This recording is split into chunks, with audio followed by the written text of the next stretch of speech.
चुनाव का 5वां चरण चल रहा है और इस चरण में तूफान आने वाला है, क्योंकि पीएम मोदी ने गियर शिफ्ट कर दिया है और अब वो 4th नहीं 5th गियर में चल रहे हैं। वो ऐसे ऐसे चैलेंज दे रहे हैं जिससे इंडी गठबंधन के तोते उड़ जाएं। पीएम मोदी ने क्या चैलेंज दिए हैं इसके बारे में आगे बताऊंगा, और सीएम योगी के बारे में भी बात होगी कि वो किसके लिए कहने लगे कि 100 बार कुर्सी छोड़ने को तैयार हूं। लेकिन पहले ये देख लीजिए कि 5वें चरण के लिए किस तरह से पीएम मोदी ताबड़तोड़ प्रचार के लिए जुड़ गए, क्योंकि पीएम मोदी उन लोगों में से नहीं है जो जीत का भरोसा होने पर शांत बैठ जाते हैं, मेहनत छोड़ देते हैं, बल्कि पीएम मोदी तो इस बार रिकॉर्ड तोड़ जीत के लिए कोशिश कर रहे हैं। 4 चरण के मतदान के बाद बीजेपी दावा कर रही है कि वो 270 सीटों के पार जा चुकी है, यानी बीजेपी को पूर्ण बहुमत मिल चुका है। लेकिन पीएम मोदी का टारगेट 400 पार का है, इसलिए वो 5वें चरण के लिए जीतोड़ मेहनत कर रहे हैं। लेकिन पीएम मोदी क्या चैलेंज दे रहे हैं, क्या कर रहे हैं, ये देखने से पहले लोकसभा चुनाव के 5वें चरण में कहां कहां कितनी सीटों पर मतदान होगा, पहले ये जान लीजिए। ये 5वां चरण कितना इंपॉर्टेंट है। इसमें उत्तर प्रदेश की 14 सीटें हैं जहां पर मतदान होगा, बिहार की 5 सीटें, महाराष्ट्र की 13, बंगाल की 7 सीटें, ओडिशा की 5 सीट, झारखंड की 3, जम्मू कश्मीर की 1 सीट और लद्दाख की 1 सीट इसमें शामिल। यानी 5वें चरण में 49 सीटों पर मतदान होगा, और उन सीटों पर 2019 का नतीजा क्या था आपको यह भी बता देता हूं। जिस 5th फेज में नरेंद्र मोदी ने गियर चेंज कर दिया है, उसका हाल क्या आपको बताता हूं। 5th फेज, उसमें 2019 का रिजल्ट देखिए क्या रहा था। 2019 में कुल सीट 5th फेज में कितनी है, कुल सीट 49 है जिस पर वोट पड़ने हैं। 2019 में एनडीए को 49 में से 41 सीटों पर जीत मिली थी, 41 सीट, और इंडी गठबंधन को मात्र 6 सीट जीतने का मौका मिला था। अदर्स के खाते में गई थी 2 सीट। यानी अगर स्ट्राइक रेट की बात कीजिए, जैसे आप क्रिकेट में देखते हैं स्ट्राइक रेट, तो एनडीए का स्ट्राइक रेट था 84%, मतलब 100 सीट पे लड़ रहे हैं तो 84 जीत रहे हैं, और इंडी गठबंधन का स्ट्राइक रेट था मात्र 12%। यह हाल है। यानी 5वां चरण की जो है उसकी सीटों पर बीजेपी और एनडीए बहुत मजबूत थे, और इस बाकी बची 8 सीटें जीतने की भी इस बार उन्हें उम्मीद होगी कि 41 क्यों, इस बार 49 की 49 सीटें जीतने का प्रयास होगा, और इसीलिए नरेंद्र मोदी ने गियर शिफ्ट कर दिया।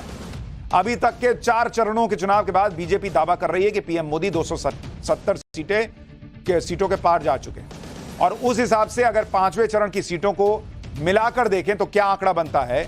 यानी अगर इसी को मान लें कि 2019 वाला रिजल्ट रिपीट हो रहा है, तो अमित शाह का दावा कितना है भाई कि 270 सीट बीजेपी अभी तक जो है वो जीत चुकी है। कितनी सीटों में से, 379 में से 270 बीजेपी जीत चुकी है, अमित शाह दावा कर रहे हैं।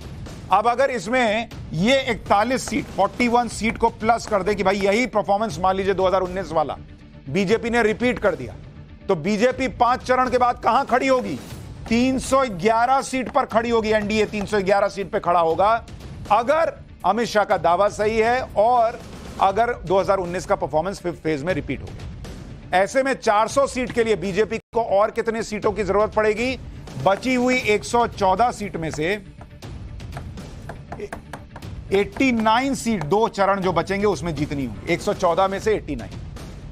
यानी टारगेट सेट है, और उसके लिए पीएम मोदी पूरी मेहनत कर रहे हैं। 5वें चरण में उत्तर प्रदेश की भी अहम सीटों पर वोटिंग होगी, उसके बारे में आपको थोड़ी देर में बताऊंगा। पहले आपको दिखाता हूं पीएम मोदी किस तरह से 5वें चरण के लिए धुआंधार प्रचार कर रहे हैं। प्रधानमंत्री मोदी ने आज उत्तर प्रदेश के प्रतापगढ़ में रैली की, वहां से इंडी गठबंधन को लेकर बड़ी भविष्यवाणी कर दी। पीएम ने कहा कि चुनाव के बाद इंडी गठबंधन टूट के खटाखट बिखर जाएगा। वो राहुल गांधी खटाखट दे रहे थे ना, वैसे ही अब नरेंद्र मोदी कह रहे हैं कि ये खटाखट बिखर जाएंगे। सुनिए पीएम मोदी को, फिर आपको यूपी में 5वें चरण का गणित भी बताता हूं। मोदी सरकार बनेगी तो आपको पता है, और भी बहुत कुछ होगा। बताओ क्या होगा, बताओ। ये इंडी गठबंधन टूट करके बिखर जाएगा, खटाखट खटाखट।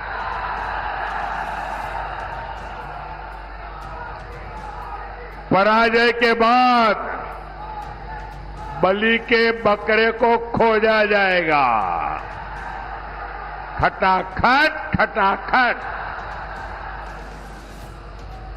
और शहजादे, चाहे वो लखनऊ वाले शहजादे हो क्या दिल्ली वाले ये शहजादे गर्मी की छुट्टियों पर विदेश निकल जाएंगे खटाखट खटाखट। किसी ने तो मुझे कहा कि शायद वो टिकट बुक कराने की सूचना भी दे दी है। यानी राहुल गांधी के खटाखट के जवाब में पीएम मोदी ने भी खटाखट वाला जवाब दे दिया। अब आपको उत्तर प्रदेश का समीकरण भी खटाखट बता देता हूं। पहले यह देखिए कि 5वें चरण में उत्तर प्रदेश की किन सीटों पर चुनाव होना है। लखनऊ में वोटिंग है, मोहनलालगंज पर वोटिंग है, अमेठी, रायबरेली, ये दोनों सीटें इसी 5th फेज में। जालौन, झांसी, हमीरपुर, बांदा, कौशाम्बी, फतेहपुर, गोंडा, कैसरगंज, बाराबंकी और फैजाबाद, ये सीटें हैं 14 सीटें जिन पर मतदान होगा। अब उत्तर प्रदेश की इन 14 सीटों पर 2019 में रिजल्ट क्या आया था वो भी बड़ा मजेदार है। जरा देखिए, यूपी की जो 14 सीट है, यूपी 14 सीट जिन पर 5th फेज में वोटिंग है, इनमें 2019 में क्या रिजल्ट आया था भाई? 2019 में अगर आप देखिएगा, बीजेपी को 2019 में इन 14 में से 13 सीट बीजेपी जीती, 13 सीट, और कांग्रेस के खाते में मात्र 1 सीट आई थी, 1 सीट रायबरेली की, बाकी सब हार गए, मतलब सुपड़ा साफ। यानी 1 सीट जो कांग्रेस को मिली थी वो भी बस रायबरेली की मिल पाई। 5वें चरण की सीटों पर 2019 के नतीजे आपको बता रहे हैं कि बीजेपी इस फेज में यूपी में कितनी मजबूत है। इंडी गठबंधन टक्कर में दूर दूर तक नहीं है, और इंडी गठबंधन हालांकि कोशिश कर रहा है कि किसी तरह टक्कर में तो आए। आप देखिए, आज ही अरविंद केजरीवाल लखनऊ पहुंच गए और समाजवादी पार्टी के दफ्तर पहुंचकर अखिलेश यादव के साथ साझा प्रेस कॉन्फ्रेंस की। इंडी गठबंधन का पूरा फोकस इस बात पर है कि अगर मतदाताओं को प्रभावित नहीं कर सकते तो बीजेपी के अंदर ही विवाद खड़ा कर दिया जाए। केजरीवाल ने आज फिर से कहा कि तीसरी बार पीएम बनते ही नरेंद्र मोदी यूपी के सीएम योगी आदित्यनाथ को हटा देंगे। सुनिए केजरीवाल को, फिर बताऊंगा पीएम मोदी ने बिना नाम लिए केजरीवाल को क्या जवाब दिया। एक ही शख्स हैं जो कि उनके रास्ते का कांटा बन सकते हैं, वो है योगी आदित्यनाथ जी। अब योगी आदित्यनाथ जी को इन्होंने हटाने का पूरा मन बना लिया है, और अगर इनकी सरकार बनी तो 2 महीने के अंदर योगी जी को भी उत्तर प्रदेश के सीएम से हटा दिया जाएगा। केजरीवाल जी कितने बड़े भविष्यवक्ता हैं ये तो आपको पता ही है।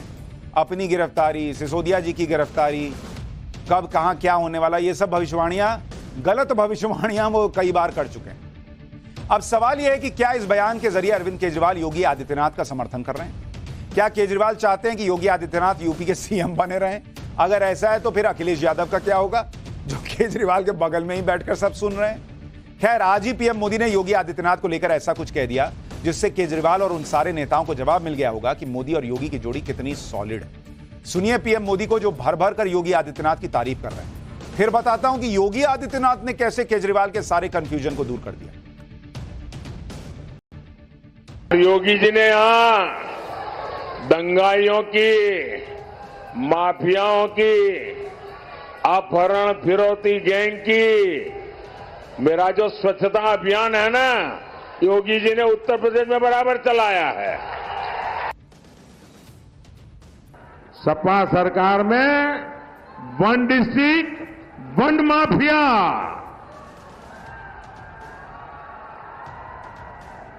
हर डिस्ट्रिक्ट का अलग माफिया, हर डिस्ट्रिक्ट में अलग माफिया का साम्राज्य, हर जिले इन लोगों ने एक एक माफिया को ठेके पर देके रखा था। यहां व्यापारी सुरक्षित नहीं था, बहन बेटियां सुरक्षित नहीं थी, युवाओं का कोई भविष्य नहीं होता था। लेकिन जब से योगी जी आए हैं और ये सब उनके साथ ही सरकार में है, पूरा माहौल बदल गया है। अब जनता नहीं डरती, माफिया डरते हैं। अब बताइए, केजरीवाल कह रहे 2 महीने में योगी जी को हटाने वाले हैं। यहां बैठ बैठ के, मतलब भर भर के नरेंद्र मोदी तारीफ कर रहे हैं मुख्यमंत्री योगी आदित्यनाथ। उधर योगी आदित्यनाथ ने भी आज केजरीवाल को जवाब दिया। योगी आदित्यनाथ ने बांदा में एक रैली को संबोधित करते हुए कहा कि केजरीवाल के लिए सत्ता ही सब कुछ हो गई। योगी आदित्यनाथ ने यह भी कहा कि वो एक बार नहीं 100 बार सत्ता को ठुकरा सकते हैं। सुनिए एक बार योगी को, फिर अखिलेश यादव को बीच चुनाव कौन सा बुखार चढ़ गया है यह भी बताऊं।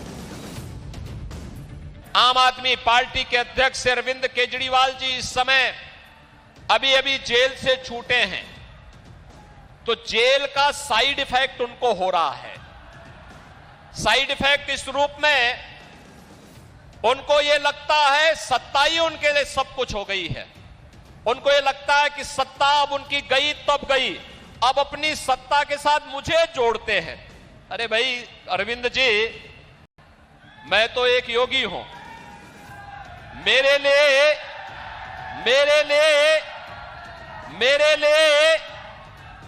लिए नेशन फर्स्ट है।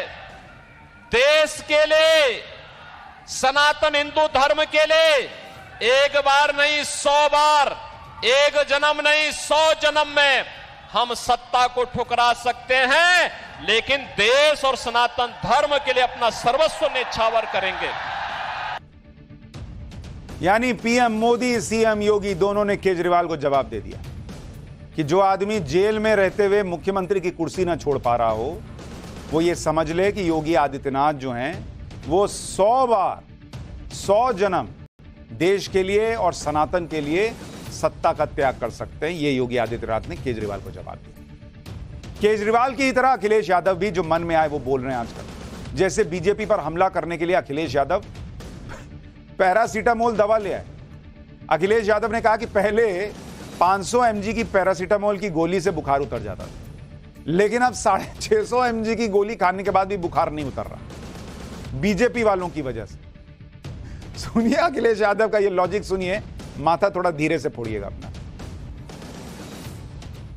आप बताइए, पहले जो गोली मिलती थी पैरासीटामोल बुखार की गोली, कितने mg की थी?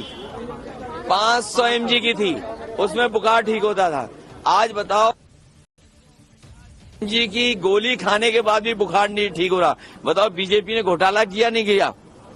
500 mg में बुखार उतरता था, आज 650 में नहीं उतर रहा है। कोई लॉजिक?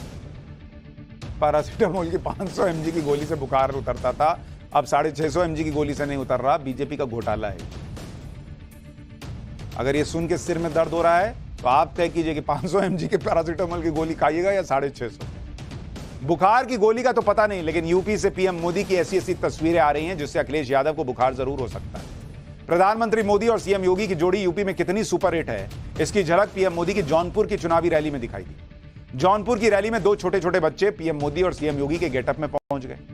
एक बच्चा पीएम मोदी की तरह कुर्ता और उसके ऊपर जैकेट पहने हुए था, उसके बाल और दाढ़ी भी पीएम मोदी की तरह नजर आ रहे थे, और यह बच्चा पीएम की तरह हाथ भी हिला रहा था। दूसरे बच्चे ने सीएम योगी की तरह भगवा कुर्ता पहना हुआ था। जब मंच पर भाषण दे रहे प्रधानमंत्री की नजर इन बच्चों पर पड़ी तो वो इन दोनों बच्चों की तारीफ किए बिना नहीं रह पाए। पीएम ने क्या कहा? उन्होंने कहा कि क्या बढ़िया मोदी योगी बना लाए हो भाई, मोदी तो बहुत ही सुंदर लग रहा है, ये मोदी को तो हाथ हिलाना भी आ गया है। सुनिए नन्हे मुन्ने मोदी और योगी को देखकर पीएम ने क्या कहा, फिर बताता हूं कि पीएम मोदी ने तीसरे कार्यकाल के 100 दिन के लिए क्या क्या टारगेट भी सेट कर दिया। ये क्या बढ़िया मोदी योगी बना लाए हो भाई।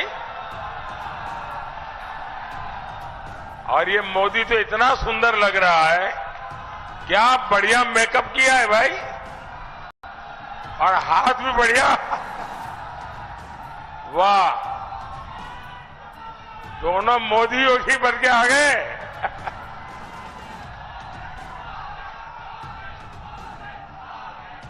शाबाश शाबाश, बहुत बढ़िया किया आपने।